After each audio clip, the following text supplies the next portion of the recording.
the reason that I'm here is because the club is seeking change. He said, well, whether you come or not, you're going to see a completely different Spurs team under me.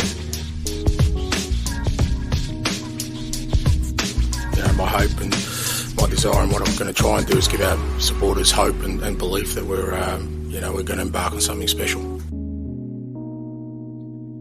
Welcome into the Tottenham Depot. I am your host, Andrew. You can follow me at Stetka. You can follow us at Tottenham Depot. This is episode 201. We have gone over the 200 mark. We're on to we're moving toward 300 from here on out. And we have got a packed show for you on this fine Sunday. We'll start by throwing it out to Caroline at CG Stefko. Caroline, what's going on with you on this fine Sunday? Well, I'm a little bummed out that both of my American teams have missed the playoffs. So it's going to be a pretty quiet postseason for me. The Wave are in a bad place, and SAFC is not much better. So I'm pretty much relying on Spurs for all of my soccer happiness from here on out. Which is a really, really daring and tough thing to do. I would not advise anyone doing that, but that is certainly a choice. Scott is also with us at Scott G Bird, rocking a yellow kit today. Bright and sunny is Scott. What's going on, my friend? Yeah, this is what 2015. I'm not quite sure. I thought maybe even a little earlier, but I could have my it might be 14. I don't know, but Ericsson's on the back. I'm not going to turn around, but Ericsson's on the back. So one of my favorite kids, and I actually recently moved, as maybe some can tell from the background. So pulled a bunch of stuff that had been in storage for a little while out of storage, and found all kinds of kits that I hadn't seen in some time. So maybe another reason to subscribe to the YouTube channel. You may continue to see the collection exposed over the episodes. But yeah, pretty good weekend for me. Sorry to piggyback off Caroline's rough sports weekend with saying that it was a fairly positive sports weekend for me. Spurs women, which we'll get to, were the only team of mine that did not come out on top in their respective matches. But obviously the men won. Iowa State with a thriller late last night was fantastic. There's got to be more, but let's get to Spurs. Yeah, there's plenty of more. I could go on and on about the college football. I know our boy Dakota, who's a big Tennessee Volunteers fan, is celebrating. I was celebrating because my lowly Maryland Terrapins got a fun victory. But we're here to talk Spurs. And we're going to do that. Before we do that, I do want to tell you all that Digital Spurs is where we get a lot of our merch. It's not where Scott got his Ericsson jersey, but you see Caroline, if you're watching, is rocking a Digital Spurs shirt. I am rocking a Digital Spurs Tottenham versus everybody t-shirt. We love Digital Spurs. Digital Spurs is it's artwork, really. It's artwork done by Danny Garrison, put to your favorite apparel, t-shirts. He's got hoodies, he's got hats, mugs, all kinds of different stuff. And we love it. Keep an eye out later this year. We'll be doing a special promotion with Digital Spurs. Head over to digitalspurs.com to look for some new Tottenham merch and let them know that we here at the Tottenham Depot sent you. You guys both brought it up, a win for the men this weekend and a defeat for the women, but I actually want to start somewhere completely different with this podcast. And we will talk about both of those results from the week as the men return from the international break and the women are heading into one. But I want to talk about Djed Spence for a minute, guys, because this was news that kind of came, I guess, a little bit out of nowhere. Djed Spence signed a new contract with Tottenham this week to stay through the 2028 season. And Djed Spence has been a name that has been on all of our lips a lot this season, not only just because of this kind of redemption arc that he's been on, but because of the whole thing with the Europa League squad and all that. But Djed Spence getting a new contract and getting some praise from Ange Postecoglou. And I guess I just want to start by asking this question. What does this say? And Caroline, let's start with you. What does this say, number one, just about Djed Spence and just about the fact that he kind of seemed like a player that was on the outs and now all of a sudden is a part of this thing and is going to be a part of this thing now, at least for another 3+ seasons? It tells me that Ange has some trust in him, because I think at this point it's pretty clear that, you know, transfer moves and contract decisions are not being made without his approval. So if he's feeling like Djed can be a valuable member of the squad, then that's great. And obviously, we're all hoping that he's going to get added to that Europa League squad after the league phase, because it's very frustrating that he's not been able to play in that competition. And also disappointing that he wasn't able to play this weekend because of a slight knock. But hopefully we're going to start seeing him making more appearances and really integrating more with the team, because I think the few glimpses we've had of him this season so far, it does seem like he's going to be a player who can actually make an impact off the bench, and or even start in those cup games where we really need to have the rotation. So I think this is a pretty positive move, and obviously really great to see it for him on a personal level after his not so great start to life at Tottenham.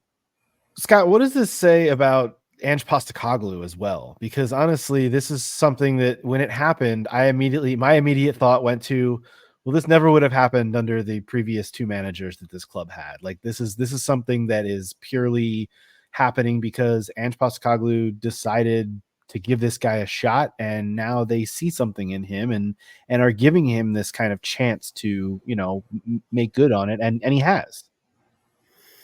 Yeah, I mean, I think the first thing that I would say is that it shows that Ange Postecoglou, and this is a very obvious thing to say, but favors Djed Spence. And when we peel back the layers of that, I think first it's tactically. Djed Spence is not maybe known to be the strongest defensive fullback profile, right? I think that was a big part of why he maybe wasn't favored by the previous two managers. They definitely required defensive defenders, to say the least. And he made his name as a wingback in the championship, right? So, I think some of it's tactical. But I also think it says that Ange Postecoglou recognizes somebody who's pushing themselves and willing to compete, because he is not a bang-on starter, but he's chose to sign on for another 4 years, which is somewhat risky if you're not a bang-on starter, but you only do that if you're willing to compete. Nobody's going to sign a deal saying I'm never going to play. They're going to sign a deal thinking I can compete and earn an opportunity to play for Tottenham. So Ange recognizes that. I also think it's interesting that there's been so much talk about he didn't make the Europa League squad and what does this mean? And I don't think we've ever thought on this show that was because Djed Spence wasn't good enough, but I think there was still unanswered questions. And I'm really starting to think that we're obviously going to prioritize the Premier League first and foremost, right? And I think Ange probably sees Djed Spence, to answer your question, as his first backup on either side of the defensive line, be it right back or left back. And I think we've seen that through the opportunities he's been given in the Premier League, albeit, again, he's not part of the Europa League squad. But again, you're always going to value the Premier League. And I think, Djed's minutes are going to gravitate towards the Premier League. And that means that, again, Ange values him and thinks that he's a good player. And then, again, that's all affirmed by the contract. So credit to Djed Spence. And I'm really, really happy to see what the next really excited, to see what the next 4 years look like for him. I still have a lot of questions about the Europa League thing. Like, I'm still extremely just baffled by that, because we'll never get the answers we want, unfortunately. Well, but I think you're right about that. And I also think that it's the place where the most minutes for Djed Spence would be coming over the rest of, not only over the rest of this calendar year, but into 2025. But I think that this new contract, the thing that it tells me most is that Spurs are wanting to be that team where it's a message to younger players. And Djed Spence is, he just turned 24.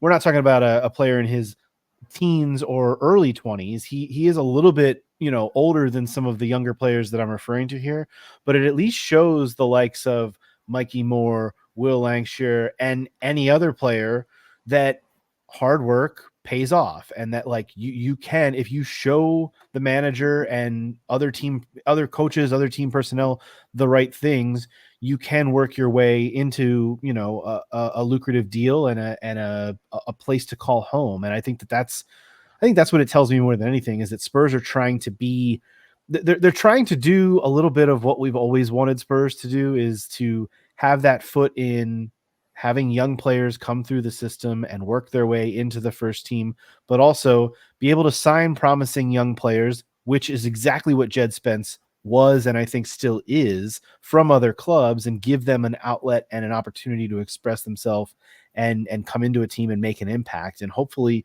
we see Djed Spence do that, not only over the next year, but over the coming years, because he's going to be here for a while. And hopefully he can, Caroline keeps bringing it up, like, hopefully Spurs are going to get into the knockout rounds of the Europa League and he can just be inserted right into the squad when that happens. Obviously they're off to a really good start in that competition, and that will return later this week, but hopefully that does. Every time you say that, like, hopefully they can just put him in when the league phase is over. I'm always like, well, yeah, let's get out of the league phase first. Yeah, I guess I'm making a presumption there. but it's a pretty good presumption, because Spurs are heavily favored in this competition, and like we would expect them to do that. If they don't, something has gone horribly wrong, especially after the start that they've had. But yes, we would all hope that happens, and we get to see. I just want to see more of Djed Spence. I honestly, the other day when we were watching this game against West Ham, I'm thinking, all right, Destiny Udogie has his assist now. Like, let's get him off the pitch. Let's bring on Djed Spence. And I realized, wait a second, Djed Spence isn't on the bench. What happened? And when we found out afterwards, Ange let everyone know that there was a little bit of a groin issue that he picked up in training. Doesn't seem to be anything serious, and hopefully it's not. But obviously he doesn't have to rush back for Thursday's match because he's not in the team. So it does make a little bit of an awkward conversation. And why they've kept Fraser Forster, I feel like I say that every episode these days, but why they've done that is beyond me. But good for Djed Spence, and a really cool story. And I just kind of wanted to double click on that to start the pod today. Let's talk about West Ham, because this one was fun. I mean, quite honestly, it was a little hairy at the start, but Tottenham Hotspur do get a 4-1 victory over West Ham United. An early goal by Kudus, who would not end up finishing this match on the pitch. We will talk about that as well. But 4 goals for Spurs. It ends up being one of them an own goal, which I thought was going to be an own goal, and did end up being so off the foot of Sonny, but he did get his own later on. The lineup for this one, Sonny does return, which we all kind of thought and hoped and expected to happen. The only other real notable things is that Basuma starts in midfield at the 6 role. Otherwise, it's a pretty standard Tottenham Hotspur lineup. Caroline, what were your thoughts on just like generally this starting lineup and this match? I mean, a pretty like hairy start, but honestly, Spurs were never really not in control, right? Right. And I think once we got that first goal, it did feel like we were going to go on to win, no doubt. And I do feel like this is our basically strongest lineup. Maybe when Wilson Odobert comes back from, his injury rehab, he might switch things up a little bit. We'll see. But I do think that they were playing well, and we really just had to be patient and kind of break them down. The goal that we conceded, I was not too happy about, because again, it kind of felt like a little bit of lapse in concentration from Destiny. And I think we were having the conversation in our, podcast group chat about like, okay, how long is too long for him to get back to full form after his, surgery that he had over the summer. And I do feel like we're approaching the point where we need him to be more consistent in defense again. But that being said, he has looked pretty good going forward. So it's kind of balancing out at the moment. And in the end, it didn't matter for this result. But yeah, that might be something to keep an eye on in terms of, starting lineup. And like you said, we've got a player like Djed Spence who could be challenging. Archie Gray, can play in a fullback position. So we'll see. And Udogie obviously picked up the assist on the Basuma goal with some really brilliant hold up play. Let's stick with the defense there though. Let's just knock this out. I thought the goal looked a lot like any of the goals that we conceded against Brighton 2 weeks ago before the international break. Scott, what's your thoughts on the defense right now? Because we did kind of have that discussion about not only about Udogie, but the likes of Romero and Van de Ven and Porro, just this back line in general. What's been your thoughts on it? Because obviously Spurs are going to be a team that concedes some goals just with the way that they play. But if you look at some of the underlying statistics, they really have not conceded. Like, I think we had some numbers. They haven't conceded nearly as many goals as they even were last year, but it just feels like when the floodgates open, they do kind of open. And obviously it was just a trickle in this match. It was just the one goal, and then Spurs came on nicely. But what do you think about this defense right now? Yeah, I mean, the only goals that we concede are just boneheaded lapses in concentration, as Caroline said. But I think it's somewhat positive in the sense that we're not really conceding from teams possessing the ball and beating us, right? We're conceding because we play with two defenders. And when you do that, you often find yourself scrambling and trying to find your ass from your head. And Destiny hasn't done a great job of that, unfortunately. But overall, I think you can probably live with the manner in which we're conceding, but you never just hang it up and say, okay, it's fine. Like, we've got to get better there. But I think the positive is, again, the types of goals we're conceding say that we're not far off from where we want to be. But without a doubt, Destiny is on ice skates at that point in time. Romero marks the wrong guy, and it leads Porro to mark the wrong guy. But again, I think because everyone's scrambling, those things are going to happen, right? And they'll get cleaned up. But overall, I mean, we probably all expect to concede at least one goal a game, as you've already mentioned, right? So when we're taking our chances and we're scoring 4 goals, I think that's the type of football that we want to see and expect right now under Ange. Yeah, a 4-1 certainly feels like a Tottenham Hotspur under Ange type of scoreline. When it comes to Udogie, the conversation we were having in our group chat, just to kind of let the listener and the viewer know, was basically like a leash conversation. Like, how long is the leash now that we are through 2 international breaks, and we were talking about the summer and the rehab and coming off the injury from last season, and like, should we start to see a little bit more? Because honestly, I think of Udogie as the more defensive of our 2 fullbacks. I think of Porro as the more attacking one and Udogie as the more defensive one, but he has had the lapses, and a little bit of it has looked, I don't think it's looked mental. I think it's looked physical more than anything, which leads me to believe that there's still, not that there's still a nagging injury, but that he's still just working his way back to fitness. But now that we've reached nearly the end of October, you would think that he's been able to play his way back into some fitness, and through 2 international breaks, like, have enough of the time off to also recover. But that's something I do want to keep an eye on. And it honestly, it harkens back to the conversation that we had regarding Djed Spence, because there is not a lot of other cover for that left back spot other than Djed Spence, or I'll grit my teeth when I say it, like Ben Davis, or playing Van de Ven out there, which means Ben Davis playing left center back. Like, there's not a lot of great chess pieces to move around for coverage in that position. I guess Archie Gray could go out there if you wanted him to, but I would just prefer to have Djed Spence with that availability personally. Yeah, I think I'm nowhere near calling for Udogie to be dropped, but and I do think Archie Gray gives you somewhat of the same issue in defense that Udogie's been proving to show as of late. But I'll tell you what, I'd have no problem with him giving Djed Spence a run as the starting left back. I look back to the United match. Djed came on in the second half and was just fantastic. And I think I said in that pod, looked better than Udogie did in the first half, in my opinion.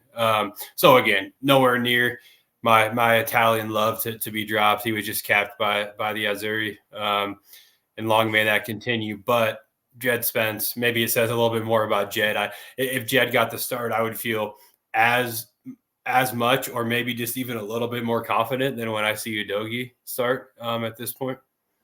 Yeah, I'm in no way calling for him to be dropped. I'm just concerned about health and availability with so many games and a lack of cover. That's kind of where I'm at with that.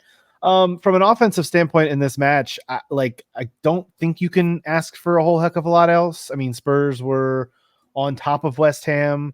I guess the one thing we do need to discuss is the change that was made at halftime, because James Maddison comes off in favor of Pat Matasar. And this was a move that, like, when it happened, I was a little confused by, because I thought James Maddison looked fairly decent in the first half and was providing some creativity. He had an assist. I don't think that James Maddison did anything particularly wrong in order to get the hook. But when Papsar came on, it did seem to, I don't know, energize the midfield a little bit more. And I think that I think that West Ham, if ever they were going to challenge with a player like Susek in the middle and that, like, that's where they were going to be a threat. If they were able to use their midfielders to get the ball to their forwards, that's where they were going to be a threat. And I feel like Sarr loosened something up in the midfield. Caroline, did you see anything tactically that Sarr did that Madison wasn't? Because for me, I feel like this was not all one player bad and one player good. I mean, both of them had assists. Like, they both, I thought, provided something different. Yeah, I think for me, what you just said, like, he loosened up the midfield, that's exactly it. I think he does kind of stretch it a little bit because he's more willing to play kind of box to box than Madison is. And, we saw that even with his assist that he got, Pap, that is, kind of a long range, through a ball that I feel like we haven't seen that from him in a while. So I was really relieved to see that he's getting that element of his game back. It was surprising to me, that pass. I was like, right. Oh, look at Pap hit that ball. And just sent Sonny on his way. It was great. Exactly. Yeah. And I think it just became a situation, at half, I think Ange probably realized West Ham were going to be more concerned with trying to salvage a draw, and he needed someone who was going to, like you said, just kind of change things up, not have so much of our play kind of congested in their final third where they were happy to sit back. And I think, Sarr, he was able to do that, bring a different element to it. But like you said, I don't think Madison played poorly and his assist was great. So it's not a situation of, one of them having a bad game and one having a good game. And I think, honestly, we're going to need to see more of this kind of in-game rotation throughout the season, as well as game-to-game rotation. So I was all for it. Scott, did you see anything differently in that midfield switch? Yeah, I think in the first half of the match when Madison was on, we were getting forward and creating well, but we were also somewhat exposed and especially in the first 15 minutes, obviously they scored, but didn't look great. And we settled and figured it out. But I think when you look at Paquetá and Souček, they're both more of a box-to-box profile for sure. I would say Paquetá is a little bit more of a 10 than Souček, right? But they're both very capable of playing box-to-box. And I don't think Madison and Kulusevski are. And so I think Bissouma was probably up against quite a bit, and Ange probably recognized that. I think Sarr and Bissouma tend to play more of a double pivot than any other pairing. And so I honestly think Ange just saw that they had two box-to-box midfielders and needed to counter those two presences by bringing on Sarr. And I'm sorry, you're never taking Kulusevski off the pitch. It's just it's written into rule at this point. So Madison was the player that had to make way, and obviously was a wonderful decision by a manager who has actually been questioned or criticized quite a bit for his in-game management. So it was really shrewd from Ange. Madison looked pretty pissed about it too. Maybe I'm just reading facial expressions that we saw on television, but he did not look pleased. But be better than Kulusevski. And that's kind of where I wanted to go next, is just Dan Kulusevski. Is it too audacious to just say at this point he's the player of the season for Spurs? Because I do think that there is something to that at this point. Like, he has completely revitalized what Ange is able to do. And a lot of it's like, I will give full credit to like someone like Brennan Johnson, who's been on this scoring run, which obviously ended with this match. But Brennan Johnson has provided so much in that right wing spot to be able to allow Kulusevski to shift into midfield. So like, that's been a big part of this as well. But Kulusevski, to me, this dueling tens or whatever you want to call it that he and Madison have been able to play. I mean, what else can we say about the job that Kulusevski's done? I mean, I think you said it all. He has been our most consistent player like throughout the whole season. And, we're getting to the point in the season where it's not early season anymore. And we do need more of the squad to be finding this level of consistency, I think. So hopefully he's serving as an example. And I think there are like pros and cons to having him in the midfield, because kind of like Scott was alluding to, it does leave us a little vulnerable defensively because, he's not really a player who's going to focus on defense, and because we know he's not the quickest either. But I do think what he's brought to the attack, like the creativity, also his willingness to shoot, which is sometimes missing from, the rest of the forward line. I really find it hard to find much fault with the performances he's been putting in this season, and long may it continue. Yeah, he's the only player that hasn't had an off game all season long. I start to think of other players who are up for player of the season. And first of all, I firmly believe that he's hands down at this point if you had to pick player of the season. But I look at Van de Ven probably. He's had a few not great matches. With Van de Ven, it's never that he's played poorly, but maybe he's played himself into a position where if it's not excellence and greatness, it maybe stands out as a poorer match. And then I look at Brennan Johnson, and he was pretty shaky in the first few matches of the season, right? So I think Kulusevski is your clear and away winner, but his technical ability is so evident, and it's a shame that we've wasted that for the past 2.5 seasons, or however long he's been at Spurs. And he's been fine on the wing, but it's clear, and he said it in an interview a year ago or so that he sees himself as a 10. But yeah, his control in tight space and his confidence and his vision. Honestly, it reminds me of Christian Eriksen in the prime Pochettino days. I really think he's offering a very similar profile. Somebody, again, who can take control of the ball in a really tight space. You can play the ball into Kulusevski if he's got two guys on him, and he'll find his way out of it. Not only himself with the ball, but his vision as well has been excellent. So, I honestly think Kulusevski, if you had to pick a player in the Premier League that has made the biggest impact to their team individually, I think Kulusevski across the entire league would be the name for me. And again, not that he's been the Premier League player of the season, but for where Spurs are and what he's done to get us from holding a ton of the ball and doing absolutely jack shit with it to what we're doing now, it's all Kulusevski for me. Yeah, his strength on the ball has been just a marvel to watch. And even, he may not, Caroline, you said he doesn't do the defensive work, but he can get Spurs out of some tight spots when they're trying to break a press too. He'll drop and use that physicality and use his positioning. His positioning is always just so brilliant. You don't see him give the ball away cheaply. He's gonna get stuck in there and battle for it and find an outlet or be an outlet. And it's been a marvel to watch. The other marvel to watch is Heung-min Son, who returns from the absence to score a goal.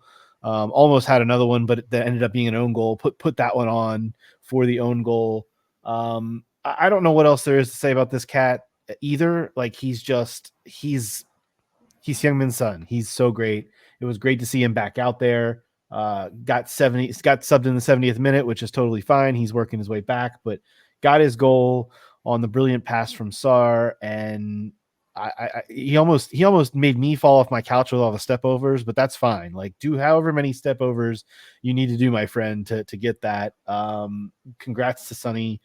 Obviously, he wanted to be back and needed to be back and worked his way back, and that was awesome to see. The Kudus thing at the end of the match was weird. I say end of the match. It was like 80th minute, 86th minute that he was sent off. I was hooting and hollering in our group chat about how it wasn't just a straight red immediately, because he had quite obviously brought his hand up to the face of two different Tottenham players. Eventually, the VAR stepped in and realized, oh yeah, this dude's got to go with a straight red. But I was just shocked that it didn't happen to start with. I'm still a little bit confused as to why Mickey Van de Ven was awarded a yellow card through that whole skirmish, because Van de Ven went down and then got kicked and then stood up and took exception to getting kicked, which I think anyone would. When you're down on the ground and you get kicked, you're going to stand up and take exception. I suppose that's why he got a yellow, but then to immediately get hit in the face, like, I'm not sure why he's getting yellow there, but that is what happened. Caroline, what's your take on the skirmish and just this very much felt like the West Ham of it all. Like, little brother is pissed off that big brother is beating him, and little brother is going to start, like, I don't know, pinching nipples and just like being, you know, pesky little brother and doing it, but start biting. Like that's the way it felt at that point of the match. Well, thankfully, no literal biting because, you know, that does happen sometimes. Yeah, that would be bad too. Yeah, but it was interesting because I honestly, up until that point, had not really noticed the referee at all in this match, which I guess could be a good thing. You know, it kind of like letting the game flow as long as it's not getting out of hand. But he did totally screw this one up. I don't know how he didn't see it in real time. Especially because he got two players, you know, it's like he had two opportunities to give the red card right away and didn't do it either time. And VAR had to intervene. So that was, you know, disappointing. But I have to agree with Mickey. You know, I was bewildered that he got that yellow card. And, you know, it's not that I'm opposed to the officials trying to kind of like stamp down on dissent. It's just that I don't feel like it's being applied equally from game to game. And that's what makes it a little bit frustrating. Because, you know, I think it's a good rule in theory because we don't want to see a bunch of wasted time with players, you know, complaining about calls when we know that the referee is never going to change their mind most of the time. And in fact, they shouldn't unless it's a VAR situation. You know, we don't want it to be a case where they can be swayed by players, you know, complaining and making a lot of noise. But yeah, it felt like a very unnecessary yellow. And just kind of strange for, you know, Kudus from West Ham to like lose his discipline like that, because I feel like he's one of their better players and they certainly are not going to be happy about him missing 3 games now. So stupid decision.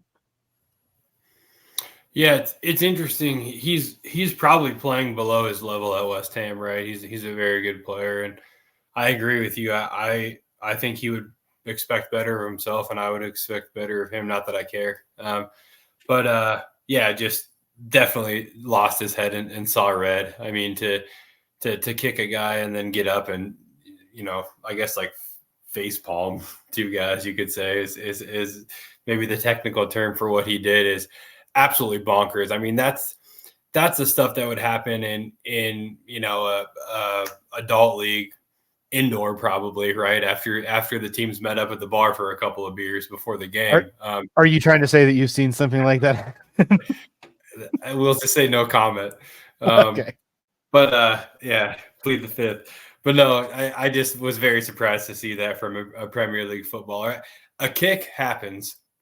One face palm maybe happens, but a combination of all 3 of those things in such a short amount of time was just absolutely wild to see. And I can imagine Julian Lopetegui will not be happy with him. So he'll have his 3-match ban, and then who knows after that. Yeah, it was a weird one. This is a good win. I mean, I know West Ham are, like I said, we like to think of them as little brother, but they can pose a threat, and they haven't been a bogey team for Spurs, but they've been a stumbling block at times for Spurs. So to fall down 1-0 fairly early on in this match and still be able to come back and put it on them 4-1, I thought this was a solid win, and it washes a little bit of the stink of the Brighton defeat, especially having to sit on that over the international break. Washes a little bit of that away, which is really nice. Now, Europa League does return this Thursday.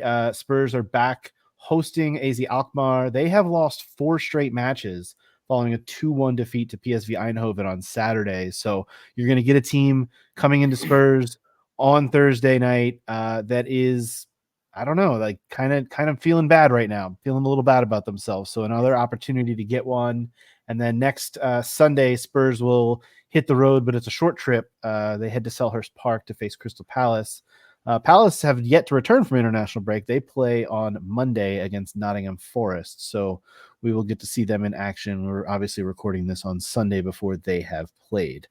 As we shift talk to Spurs women, I'm going to rely more on the 2 of you to discuss this match because as you both know, and I'll let the listeners know, I did not get to see this match this morning. I was hanging out with my wife down at the Phoenix Pride Parade this morning. You guys can probably see on the YouTube I'm rocking my Pride hat this afternoon. Phoenix always waits to do their Pride celebrations till October because the weather is a little bit more suitable, which it very much was, and I was very grateful for that. But it did mean I did not get to see Spurs 5-2 defeat to Chelsea, which I guess I'm a little bit grateful for because, Caroline's doing the aw shucks. Like, yeah, it is a little bit of a bummer, but at the same time, this did not look like a fun one to watch. Caroline, what do we have to know about?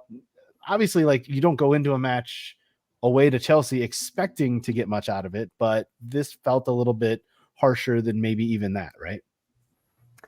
It did because, even though we've never gotten points off of them in the league or in any competition for that matter, we tend to play well against them. And I feel like we really let ourselves down in terms of the goals that we conceded. It's not that we looked terrible in possession. Like, there were some good sustained periods of play. We had a few chances. Obviously, we scored 2 goals, even though they were both, not necessarily repeatable goals. Do you know what I mean? Like, they were kind of fluky, one of them being a free kick, obviously. And then the first one, kind of a contentious goal line decision, which, again, I'm just going to briefly go on another rant about the WSL not investing in the things that matter. We should have goal line technology by now. I can't believe we don't. It's ridiculous. But in this case, the decision did go our way, and we got that first goal, which was an equalizer and kind of made things interesting. But yeah, I feel like we keep conceding just the stupidest goals, and it's becoming, do we need to be questioning the personnel? Because the thing that I find strange is that we're conceding a lot of goals from coming down, kind of our left defensive flank. And we've seen 3 different players at different times playing in that left fullback role. So I'm starting to wonder, is it a chemistry issue with Claire Hunt, who is playing on the left side of the center back duo? I don't know, because it's like she looks good in moments, but then we're seeing this pattern. So it's a bit concerning. And poor Amanda Nilden had really just an up and down game. Like, she came back into the lineup after being injured last week, and she had, a goal, her first of the season, and then scored an own goal. So she really had the full experience. And I don't know, Scott, what did you notice?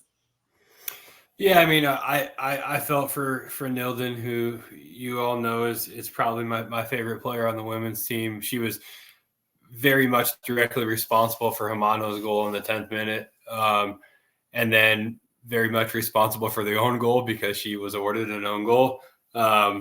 So yeah, tough first half for her, but ultimately, I think and this is why I'm frustrated, is I can take getting beat by Chelsea, but we just absolutely didn't show up to compete today, in my opinion. And that sounds harsh, but I think at that level, for me, competition willingness to compete or drive to compete is not like effort and strength and power and like, I'm going to run and run and run. It's like, it's focus, right? And being super tight about everything that's expected of you, and kind of like going into that Zen mode again to do everything that you're supposed to do when you're supposed to do it. And we just didn't seem to have that in us today. The first 10 minutes, which again led to the goal, we were struggling so badly to get the ball out of our own half, and we were trying to play out the back and just getting beat pretty badly doing it. Again, I can live with getting beat by Chelsea, but it just didn't seem like we had that fight and that desire to again compete today. So kind of a bummer. But again, Chelsea's arguably the best team in the world. These things happen. I think you take a look back and you say, okay, we had a bit of a mentality issue today. Probably a bit of a David and Goliath thing here, right? And we just didn't rise up to it. So we'll learn from it. Robert, we'll get the girls ready to go compete in their next match, and we'll shake it off. But definitely a tough one.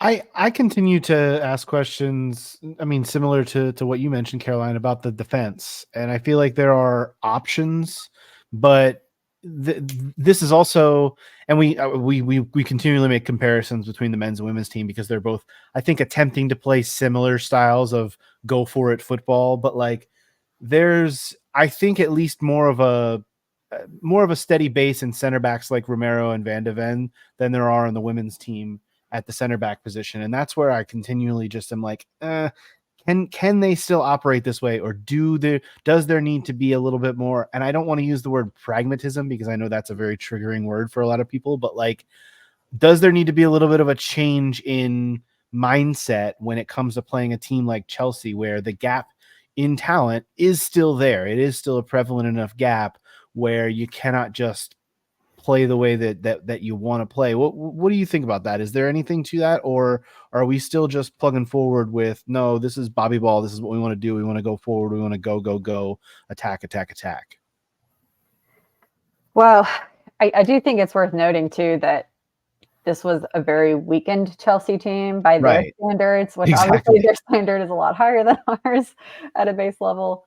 But yeah, I don't feel like we took advantage of that fact. And we just continue to see, like you said, the center back partnership is not looking very solid. So I don't know if it's a case where Luana Buller needs to come in and get a shot, because when she was signed, we were all really excited about her, and she's just kind of fallen to the wayside. And I think part of that has been like injury struggles. But at this point, I feel like it would not hurt to at least give her a chance, to claim that spot. And I will say that the one positive for me that came out of this game were the subs that Robert made. I thought they all looked really great when they came on. One of them was Ella Morris, a new signing from the summer who we finally got to see play because she's had, an injury from preseason that was really dogging her and preventing her from making her debut until now. But yeah, I thought she looked pretty great. Mostly in the attack. I feel like that's mostly what we saw from her. She didn't have to do a ton of defending because at that point, I don't feel like Chelsea were really attacking quite as hard. But she's another factor who we can bring in, try some new combinations in the defense. I don't feel like any player should think that their spot is guaranteed. And that goes even for the players we know and love and who have been stalwarts in the team. If I have to name names, like Ash Neville has not been flawless this season. Even Molly Bartrip, she's had good moments, but she's had bad moments too. So I think Robert's going to have to take a hard look when it comes to the next starting lineup. And, we are going to be playing a team. We've got the international break, but then we're playing West Ham, who have really struggled. And I think that's an opportunity to do a little bit of experimenting and try something new with the defensive lineup. But at the same time, I don't feel like the attack is getting it done either. Our forwards are not scoring enough goals. And that's just a reality. And I feel like he kind of tried to address that in this game by benching Martha, bringing Matilda Vinber in. And, she's looked really great off the bench, but in her starting appearances in this game and also in the cup, she's not looked as great. So I don't know. He's just got some really tough decisions to make. And I think he's just got to start demanding more consistency, kind of like we were speaking on the men's side, like players needing to get to that Kulusevski level of consistency. I think we've got the same thing going on in the women's team. Because we have seen a few players, I think, be pretty consistent, like Evelina Simonin. She's had the most goal contributions out of anybody on the team. She scored a great free kick today. Djed Spence isn't always getting to finishing, but I think she's at least looked really bright and is linking up well with her teammates. So, yeah, we just need to see more of a whole team effort. Yeah.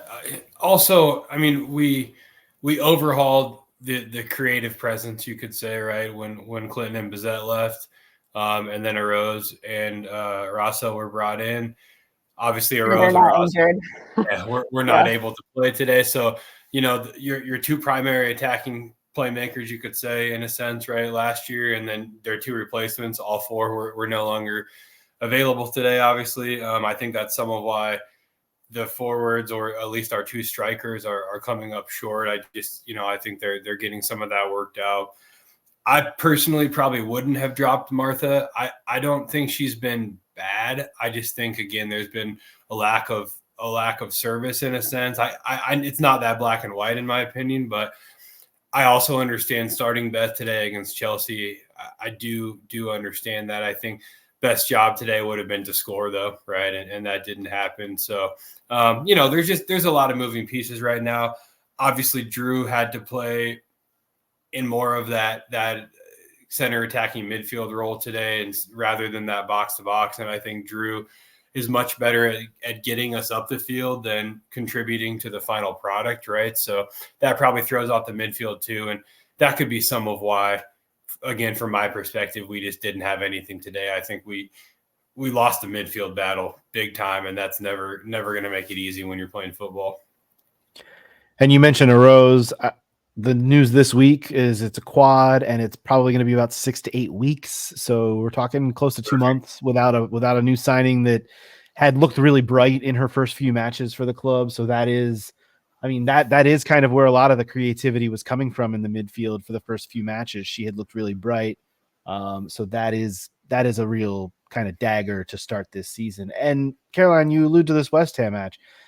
Obviously, it sucks to go into an international break on a heavy defeat, just like we saw with the men against Brighton a few weeks ago. Spurs women now have to do it after losing to Chelsea, and you come out of it against a West Ham team that is yet to win a game. They're one of 3 WSL teams without a win this season, one of 3 WSL teams with 2 draws, but that's an absolute must win for Spurs women. I mean, you cannot lose a match like that. That's a have to win it to keep yourself, not only to keep yourself from distance away from the relegation zone, because that does become a factor if things start to snowball, but just to keep yourself in that middle of the pack and show that these 3 straight defeats that Spurs are sitting on right now are not going to be the story of this season. You do not want to start to see 4 or 5 or more defeats pile up this early, because, you know, the season is much shorter for on the women's side. There are fewer games than on the men's side of things, and you've already played 5. Those matches are going to start adding up really, really quickly, and you're going to start running out of time if you are not careful. So that is a really, really important one coming out of the international break. That match is not until Sunday, November 3rd. And West Ham did lose their match this weekend 2-0 to Arsenal. So they are, like I said, they are 2 draws and 3 losses from their 5 matches, and you nailed it. They have not played well, so you need to go out and take advantage of that. Hopefully Spurs can get it going and find a little bit more solidity defensively going into that one in a few weeks. I think that's going to do it. Go ahead, Scott. Yeah, take us home. I'm not asking this question because I have an opinion here at all, but I think it's worth asking. Is Robert's job differentiated from Ange's job in terms of safety? I think it's very fair to say Ange is safe. Ange is not going anywhere. There is a firm project in place. Again, is there any differentiation when it comes to Robert and his project, in your guys' opinion? I don't think there should be if he was hired with the same kind of rationale as Ange of, you know, this is a team that needs a project, that needs development, that, you know, I think Ange, like you said, he's kind of had some insulation from the results, you know, especially to start the second season for him. And I think we're probably going to have the same attitude with Robert, because I don't think we can really afford to bring someone in at this point right now and expect to like have the results change overnight.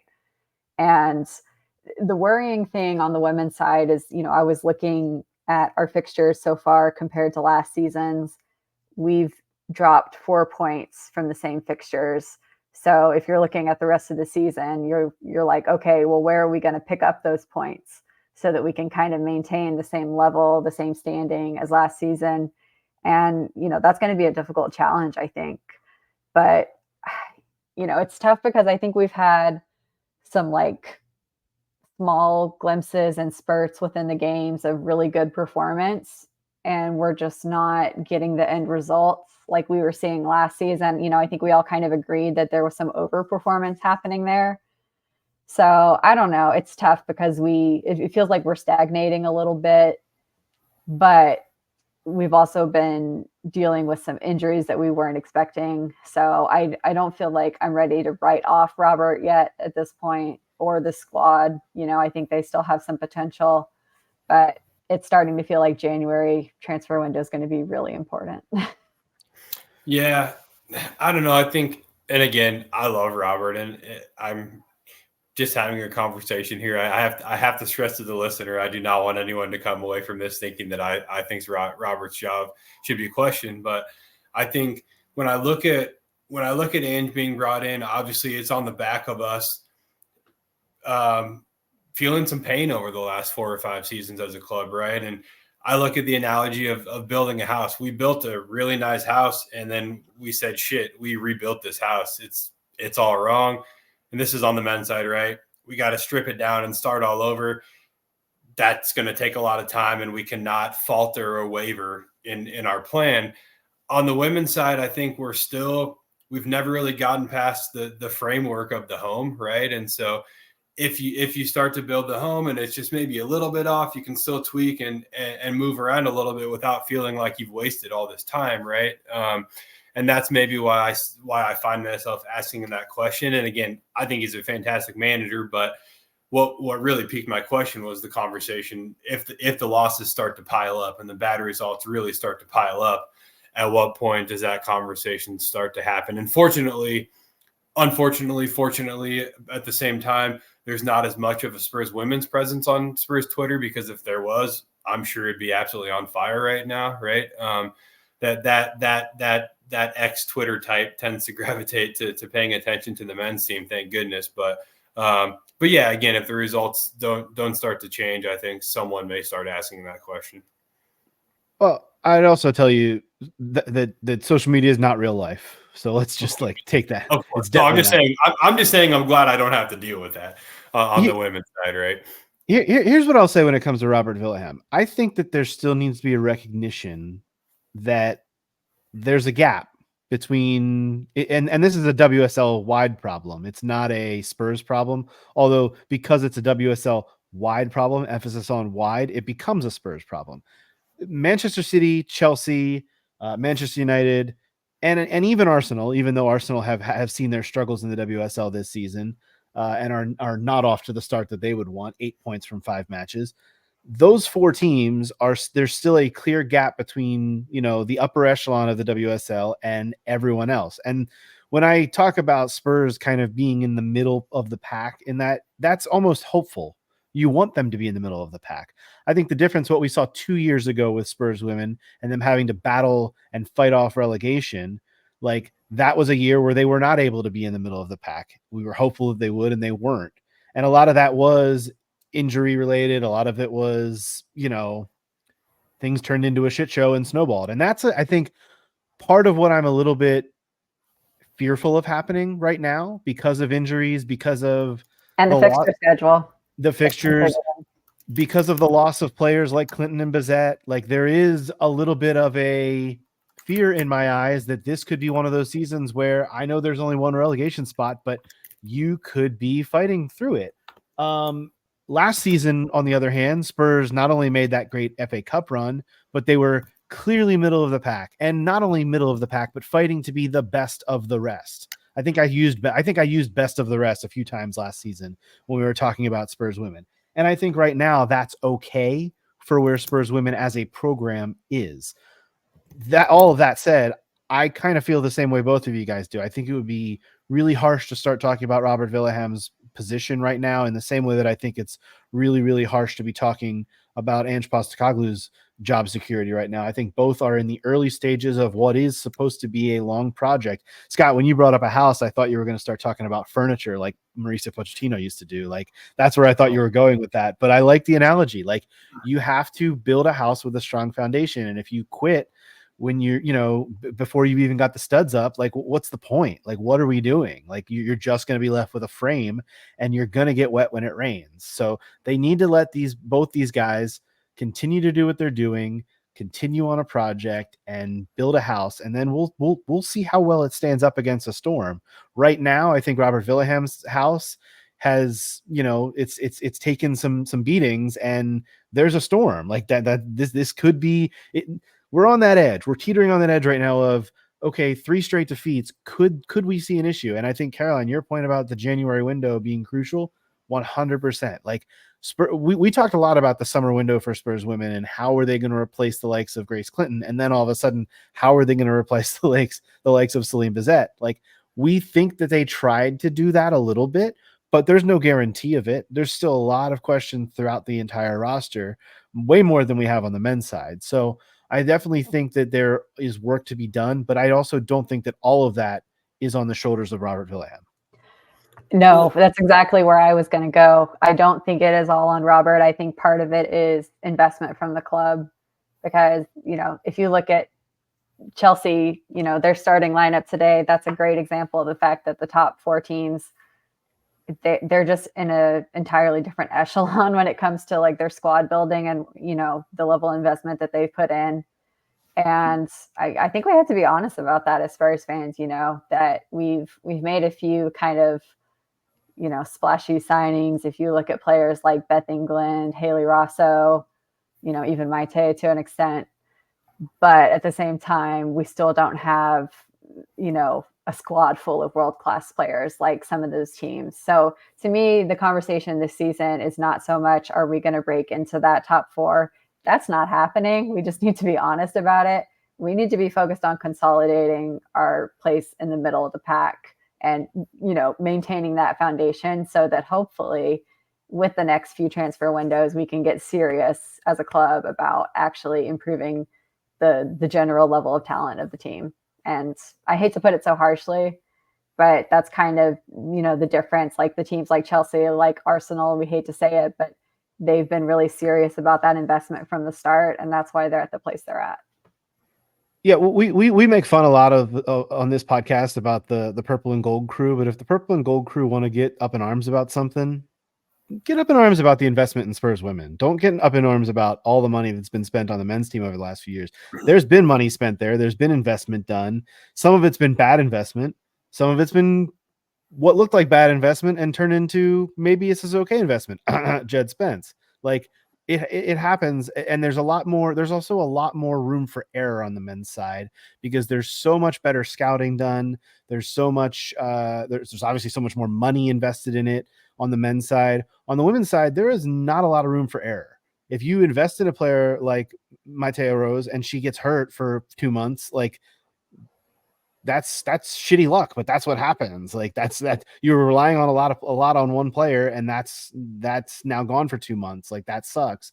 But like there's so much less of a gap and less of an opportunity to miss on the women's side because the talent gap is so much wider. So that's what makes it tough. So if you want to get up in arms about something, get up in arms about the proper investment on that side.